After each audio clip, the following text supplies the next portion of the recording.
ପୂର୍ଣ୍ଣନାଭ କହିଲେ କୋଡ଼ିଆ ତାରି ଉଦରରୁ ସୂତା ବାହାର କରିବୁ ଜାଲ ବିଛେଇବ ଦରକାର ପଡ଼ିଲେ ସେଇ ସୂତାକୁ ନିଜେ ସେ ଭକ୍ଷଣ କରିବ।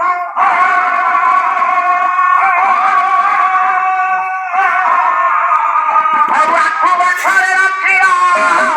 କେତେ ମିଠା ରସ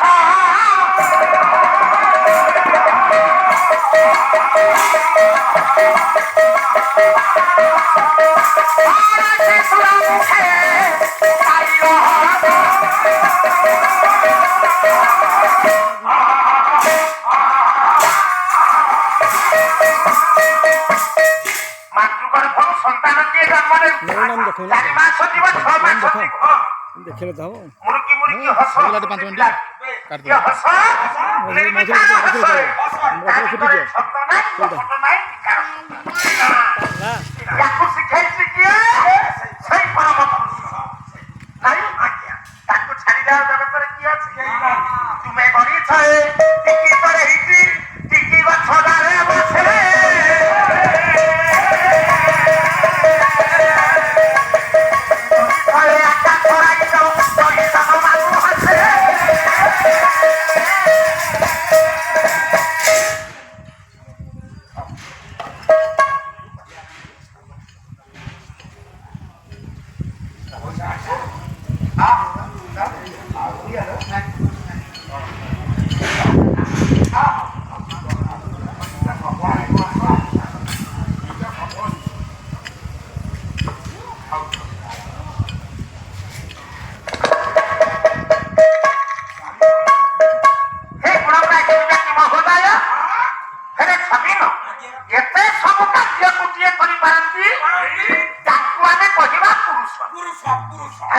ସନ୍ତାନ ସୃଷ୍ଟି କରିବୁ ବୋଲି ତୁ ଗୋଟେ ପୁରୁଷ ଭାବୁଥିଲି ତୁ ପୁରୁଷ ତୁ ପୁରୁଷ ଭିତରେ ସାର ଥିବା ନା ତୋତେ ତ କଳ୍ପନା କରିବ ସାର ଥିବା ନାଇଁ ରେ ଏତେ ସବୁ ନିର୍ମାଣ ଯିଏ କରୁଛନ୍ତି ଛବି ତାଙ୍କର ତ ରୂପ ନଥିବ ତାଙ୍କର ତ ରୂପ ନଥିବ ଯଦି ରୂପ ନାହିଁ ସେ କରାନ୍ତି କେମିତି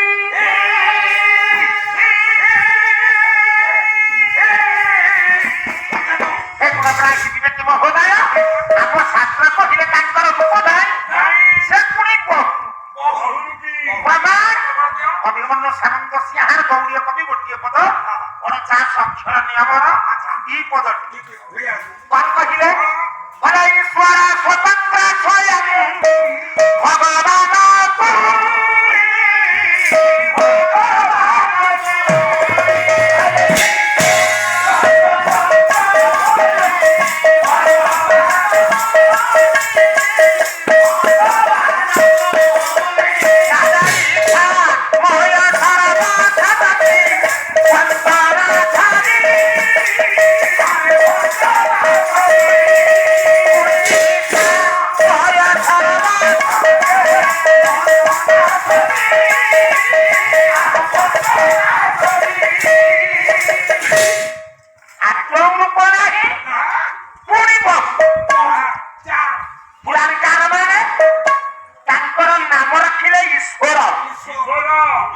ଅଭିମନ୍ୟୁ ସାମନ୍ତ ସିଂହାର କହିଲେ ଈଶ୍ୱର ସ୍ୱତନ୍ତ୍ର ସ୍ୱୟଂ ଭଗବାନ ଘରେ ଛବି ଅଭିମନ୍ୟୁ ସାମନ୍ତ ସିଂହାର ପଦଟା ଆଣିଲେ କୋଉଠୁ ନା ଇଏ ପଦଟାକୁ ଚୋରି କରିଛନ୍ତି ୟାକୁ ବ୍ୟାସ ବର୍ଣ୍ଣନା କରିଛନ୍ତି ବ୍ରହ୍ମ ପୁରାଣ 4th ସ୍କନ୍ଧ 1ମ ନମ୍ବର ଶ୍ଲୋକ ଈଶ୍ୱର ପରମ କୃଷ୍ଣ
ସ୍ୱରଟି ସେଇ ପରନ୍ତୁ ତ୍ରିଗୁଣ ସତ ରଜ ତମ ଇଏ ତ୍ରିଗୁଣାତ୍ମକ ମାୟା ଯାହାକୁ ସ୍ପର୍ଶ କରିପାରେ ନା କିନ୍ତୁ ଇଏ ତିନୋଟି ଯାକ ଗୁଣ ସତ ରଜ ତମ ଇଏ ତିନୋଟି ଯାକ ଗୁଣକୁ ଧାରଣ କରିଛନ୍ତି ସିଏ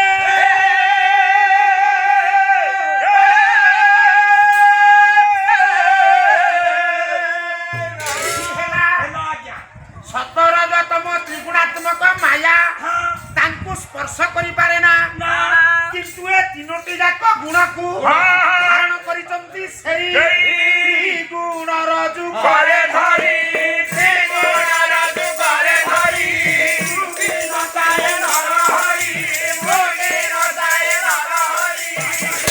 ଆମ ମାନଙ୍କର ସମସ୍ତଙ୍କ ବଳା ଦେଶରେ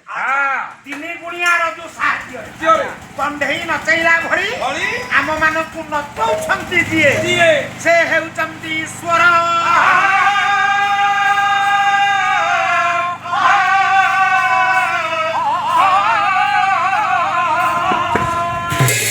ଜ୍ଞାନୀ ମଣ୍ଡଳୀ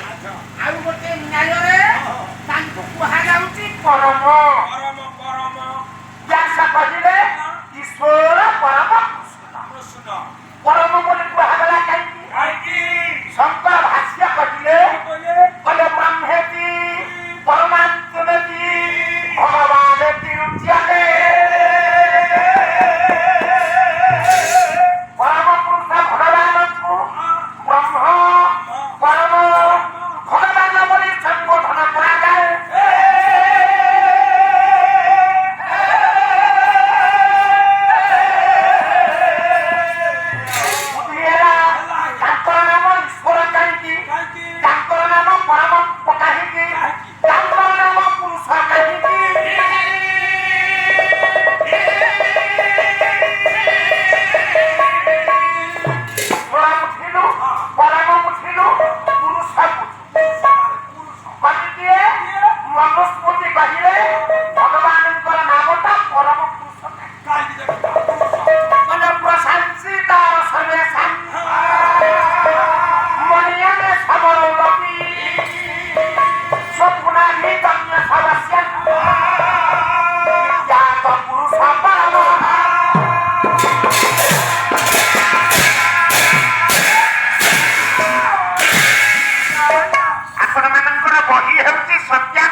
ଛାର ପୁରୁଷ କିଏ?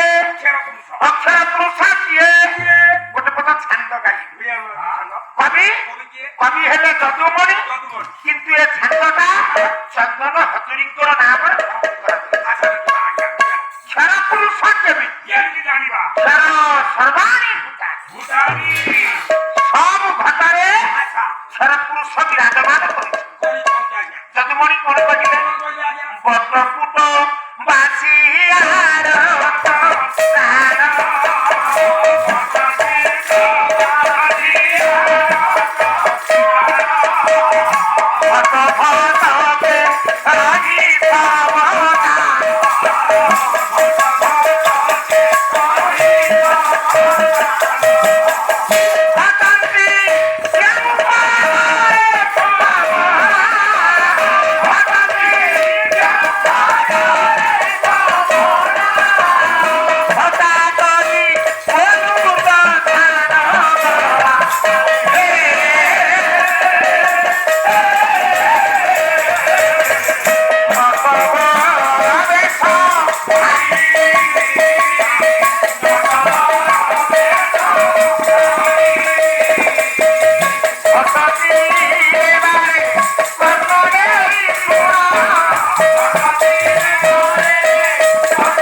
ବଡ ହେଲା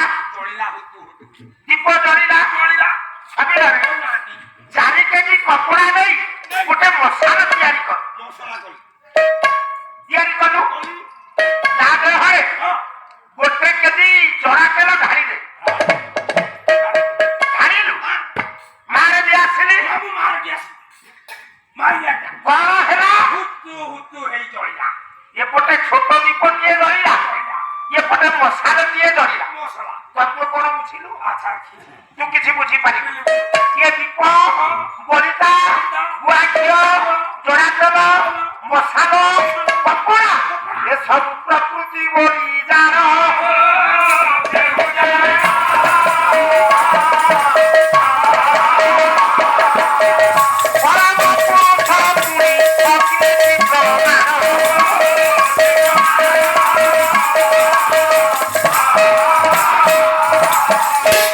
ମଶାଲ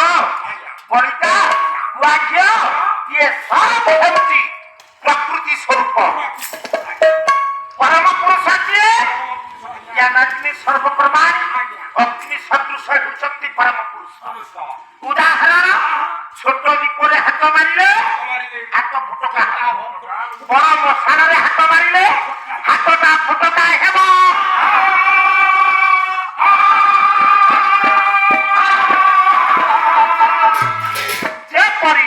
ଅଗ୍ନିର ଦାହିକା ଗୁଣ ଯୋଗୁ ସେ ସର୍ବତ୍ର ବିଦ୍ୟମାନ ନିଜ କର୍ମରେ ଲିପ୍ତ ଭଗବାନ ସେହିପରି ସୃଷ୍ଟି କରିବାରେ ସେ ସର୍ବଦା ନିଜ କର୍ମରେ ଲିପ୍ତ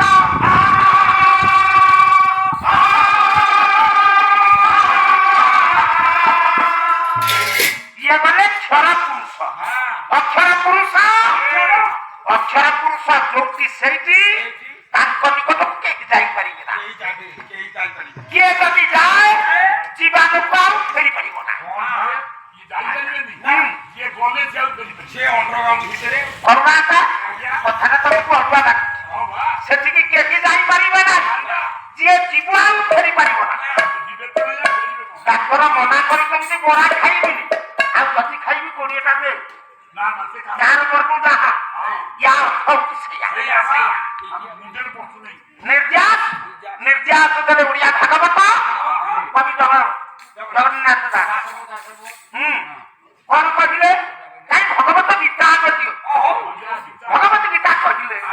ନ ତଦ ଭାଷା ଏତେ ସୂର୍ଯ୍ୟ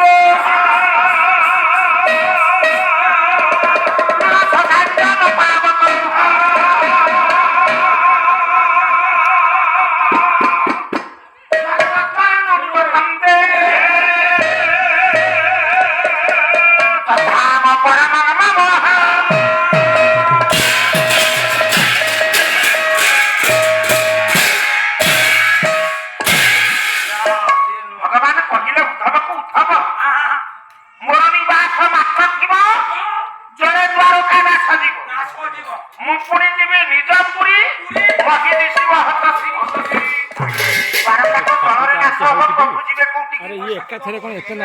भगवत गीता कहले तांकर निज काम ताकू से हौ जे रखियो कि नै केते सूर्य एका नबनी जो जागारे एते समय नबनी